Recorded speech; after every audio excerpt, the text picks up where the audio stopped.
So topic వచ్చేసి method అండి, bio method. So method అనేది అందరికీ కామన్గా ఉంటుంది. సో ఇందులో బ్లూమ్స్ టాక్సానమీ గురించి ఎక్స్ప్లెయిన్ చేస్తాను. ఇందులో 3 రంగాలు ఉంటాయి.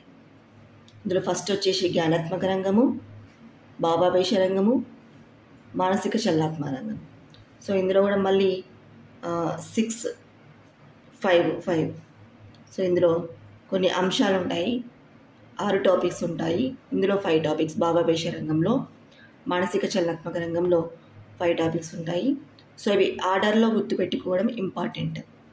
సో ఇందులో ఖచ్చితంగా 6 గుర్తుపెట్టుకోవాలి అండ్ ఆర్డర్లో గుర్తుపెట్టుకోవాలి. ఇందులో 5 ఆర్డర్లో గుర్తుపెట్టుకోవడం చాలా ఇంపార్టెంట్. సో ఇక్కడ ఫస్ట్ వచ్చేసి జ్ఞానము, అవగాహన, వినియోగము, విశ్లేషణ, సంశ్లేషణ, మూల్యాంకనం. ఈ ఆర్డర్లో ఖచ్చితంగా గుర్తుపెట్టుకోవాలి. జ్ఞానము, అవగాహన, వినియోగము, విశ్లేషణ, సంశ్లేషణ, మూల్యాంకనం. సో భావావేశ రంగంలో వచ్చేసి గ్రహించడం, ప్రతిస్పందించడం, విలువ కట్టడం, వ్యవస్థాపనం, శీలస్థాపనం. గ్రహించడం, ప్రతిస్పందించడం, విలువ కట్టడం, వ్యవస్థాపనం, శీలస్థాపనం. సో మానసిక చలనాత్మక రంగం వచ్చేసి ఫస్ట్ వచ్చేసి అనుకరణ, హస్తలాగనం, సునిశ్చితత్వం, ఉచ్చారణ, స్వాభావీకరణ. అనుకరణ, హస్తలాగనం, సునిశ్చితత్వం, ఉచ్చారణ, స్వాభావీకరణ. ఇవన్నీ ఖచ్చితంగా ఆర్డర్లోనే గుర్తుపెట్టుకోవాలి.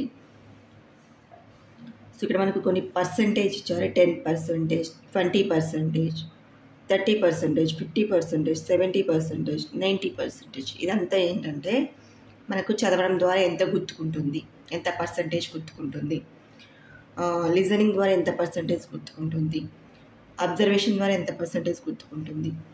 సో అబ్జర్వింగ్ అండ్ లిజనింగ్ ద్వారా ఎంత పర్సంటేజ్ అనేది గుర్తుకుంటుంది అనేది ఇక్కడ పర్సంటేజ్ ఇచ్చారు. ఇవి కూడా ఇందులోంచి కూడా ఖచ్చితంగా 1 or 2 మార్క్స్ వస్తాయి.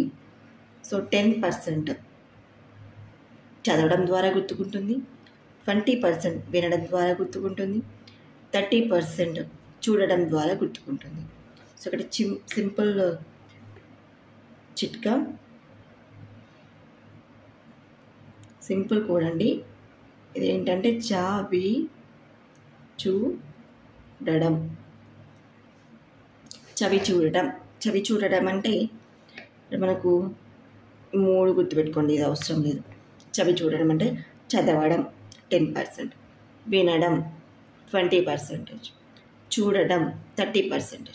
ఓకే, 10, 20, 30. క్లియర్? సో నెక్స్ట్ వచ్చేటి ఇవి 2, వినడం, చూడడం. ఇక్కడ చూడండి, చూడడం, వినడం అంటే చూడడం, వినడం.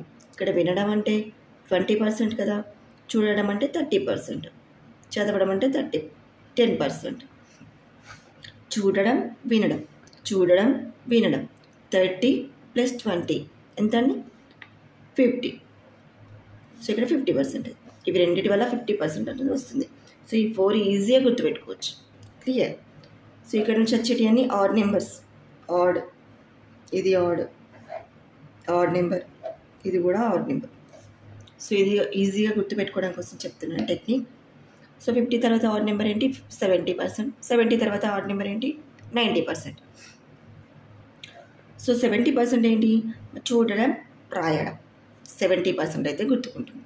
మరి నెక్స్ట్ 90% చేయడం ద్వారా 90%. అంటే ఎక్కువగా మనం చేయడం ద్వారా, యాక్టివిటీ బేస్ ద్వారా ఎక్కువ సేపు గుర్తుంటుంది. క్లియర్? సో ఇది మనకు మెమరీ పవర్ అనేది దేని ద్వారా అంటే రీడింగ్ ద్వారా, లిజనింగ్ ద్వారా ఎంత పర్సంటేజ్ ఎందుకు గుర్తుకుంటుంది అనేది పర్సంటేజ్ ఇంపార్టెంట్. నెక్స్ట్ సెన్సెస్ ద్వారా ఎంత గుర్తుంచుకుని, ఎంత ఐడెంటిఫై చేస్తాం, ఎన్విరాన్మెంట్ ఎంత ఐడెంటిఫై చేస్తాము సెన్సెస్ ద్వారా. మనకు సెన్స్ ఆర్గన్స్, సెన్సెస్ అనేవి ఏంటండి? 5. Eyes, ears, nose, skin, tongue. Right? Eyes, ears, nose, skin, tongue.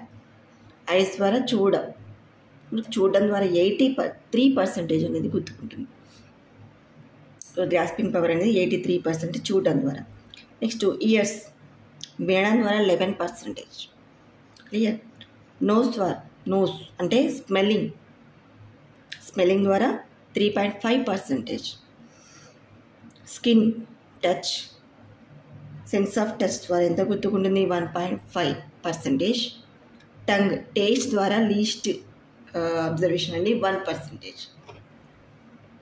So thank you for watching the video. So ఈ వీడియో మీకు హెల్ప్ అవుతున్నట్లయితే సబ్స్క్రైబ్ చేసి వీడియో చూడండి. లేకపోతే వేరే ఎవరైనా కాంపిటేటివ్ ఎగ్జామ్కి ప్రిపేర్ అవుతున్నప్పుడు, డిఎస్సికి ప్రిపేర్ అవుతున్నప్పుడు వాళ్ళకి షేర్ చేయండి.